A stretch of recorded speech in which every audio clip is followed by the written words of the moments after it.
എന്താ ഇവിടെ ഏത് സിനിമ സാധാരണ ചെറിയ പടം കാണാൻ ഏത് മൂവി അത്? ലോ ബഡ്ജറ്റ് എടുത്ത മൂവിയാണ് എംപുരാൻ 2 എന്ന് പറഞ്ഞത്. എംപുരാൻ 2 ദിവസം പെട്ടു. ശരി, അത് 2 ദിവസം മുമ്പ് നിങ്ങൾ റിവ്യൂ ഇട്ടാലേ ഉള്ളു. പക്ഷേ കോൺട്രവേഴ്സിയും ഇതൊക്കെ വന്നപ്പോ ഒന്നും കൂടി കണ്ടു നോക്കാം, കോൺട്രവേഴ്സി ശരിയാണോ, അതിനുശേഷം പറയാന്ന് വെച്ചു. വീണ്ടും ഒന്നും കൂടി അത് കാണാനുള്ള മനസ്സിലെത്തി കാണാനുള്ള ഫസ്റ്റ് ടൈം പടം കാണാൻ പറ്റുന്നത്. ഇറങ്ങി കഴിഞ്ഞപ്പോ ഒന്നും കൂടി കാണാൻ പോപ്കോൺ തന്നെ വേണ്ടി വന്നാണ്. പോപ്കോൺ പിന്നെ സ്നാക്സും വെള്ളം കുടിക്കാൻ വേണ്ടി എക്സ്പീരിയൻസ് ഒക്കെ ഐമാക്സിന് എക്സ്പീരിയൻസ് ചെയ്യാൻ വേണ്ടി വന്നാണ്. ഇപ്പോഴാണ് പടം കാണാൻ പോണത് ശരിക്കും. ഹലോ, അപ്പോൾ ഞങ്ങള് L2 എമ്പുരാൻ രണ്ടാമത് ഒരു പ്രാവശ്യം കൂടി കണ്ടു. ആദ്യം കണ്ടപ്പോഴേക്കും ഞങ്ങൾ അതിന്റെ റിവ്യൂ ഇട്ടിരുന്നു, ആ മൂവിനെ പറ്റിയുള്ള അഭിപ്രായം. അത് ഇതിന് മുന്നേയുള്ള വീഡിയോയിലുണ്ട് ഞങ്ങളുടെ അഭിപ്രായം. ഇപ്പൊ രണ്ടാമത് ഒന്നും കൂടി പോയി ക്ലാരിറ്റി കിട്ടി. ഒന്നുകൂടി കണ്ടതിന്റെ കാര്യം ഇപ്പൊ നമുക്കറിയാമല്ലോ, ഒരുപാട് കോൺട്രവേഴ്സി നടന്നുകൊണ്ടിരിക്കുന്ന അതിനെപ്പറ്റി.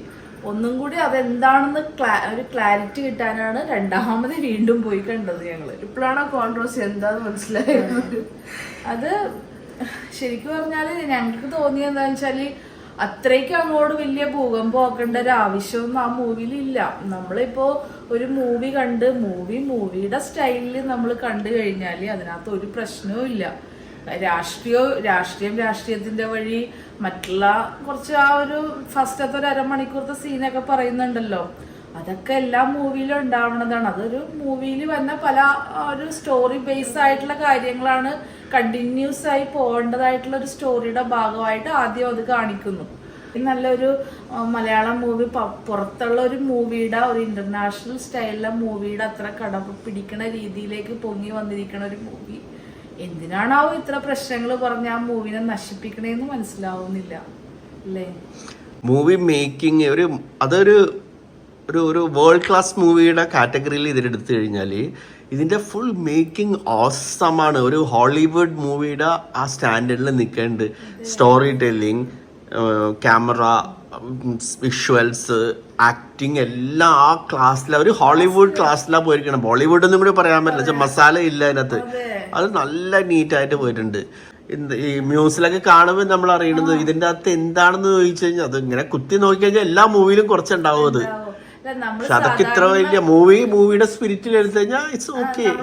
ഇതിന്റെ സ്റ്റോറി ഒന്നും അറിയാതെ ചുമ്മാ ഒരു മൂവി കാണുന്ന ആസ്വദിച്ച ഒരു മൂവി കാണുന്ന രീതി പോയി നമുക്ക് ഇതിനെക്കുറിച്ച് ഒന്നും അറിയില്ലാത്ത രീതിയിൽ പോയി കണ്ടു കഴിഞ്ഞാല് ചിലപ്പോ കൊള്ളേണ്ട ആൾക്കാർക്ക് പലപ്പോ കൊള്ളേണ്ട രീതിയിലായിരിക്കാം ഇതിങ്ങനെ പൊങ്ങി പല കാര്യങ്ങളും പൊങ്ങി വന്നത്. അതിന്റെ മെയിൻ കാരണം ചില സർട്ടൻ ലൂപ്പ് ഹോൾസ് ഉണ്ട് ഫിലിമില്. ഈ ഹിസ്റ്ററി അറിയണ ആൾക്കാർക്കാണെങ്കിൽ കണ്ടാൽ മനസ്സിലാവും. പക്ഷെ 90% പോപ്പുലേഷൻ കാണുന്ന ആൾക്കാർക്ക് അതിന്റെ ഹിസ്റ്ററി അറിഞ്ഞൂടാ.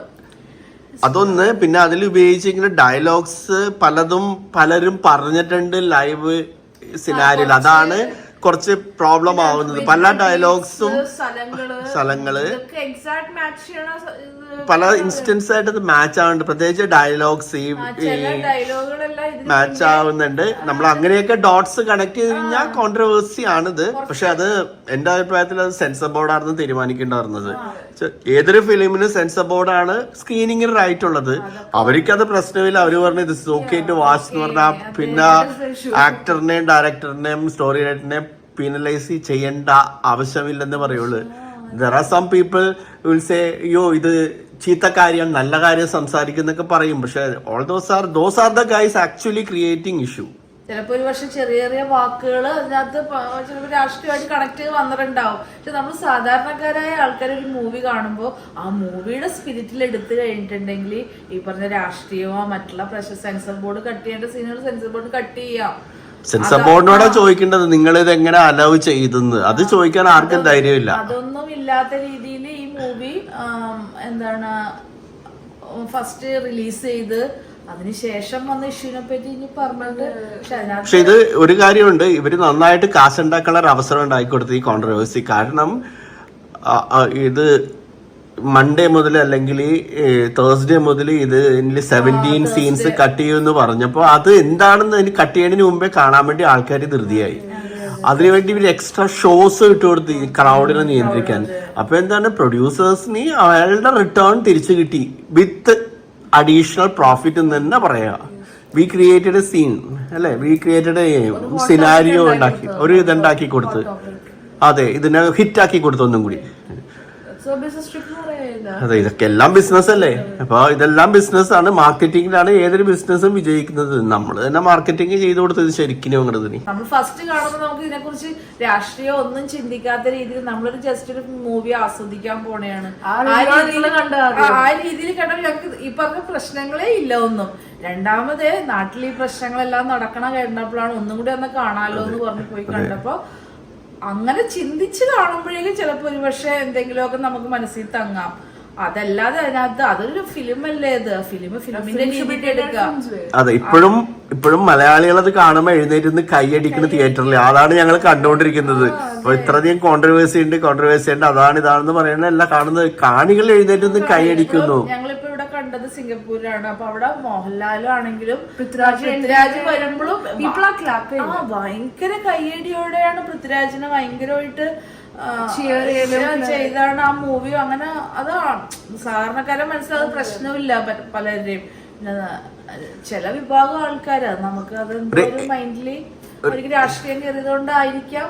മൂവി എന്ന് പറഞ്ഞൊരു എന്റർടൈൻമെന്റ് ആണത്. എല്ലാവരും ഒന്ന് ടയർഡ് ആകുമ്പോ ഈവനിങ്ങിൽ ഇരുന്ന് കാണുക, റിലാക്സ് ആകുക, ആ ഒരു സെൻസിൽ എടുത്തു കഴിഞ്ഞാൽ making of the movie is awesome എന്ന് പറയണം. ഒരു കാര്യം പറയുള്ളൂ, എല്ലാം നിയമപരം എന്ന് പറയുന്ന ആൾക്കാർ ഇതില് ഒബ്ജക്ഷൻ ഉണ്ടെങ്കിൽ സെൻസർ ബോർഡിനോട് ചോദിക്കേണ്ടത് how did you allow this അല്ലേ. അവര് ക്ലിയർ ചെയ്ത സാധനം പിന്നെ നമ്മള് ആഫ്റ്റർ ഇങ്ങനെ റിലീസ് ചെയ്ത് 17th വരെ ടൈം കൊടുക്കണം. കാണാത്തവരൊക്കെ വന്ന് കണ്ടോ കോൺട്രവേഴ്സ്യൽ സീൻ എന്ന് പറയാനും സമ്മതിക്കുന്നുണ്ട്.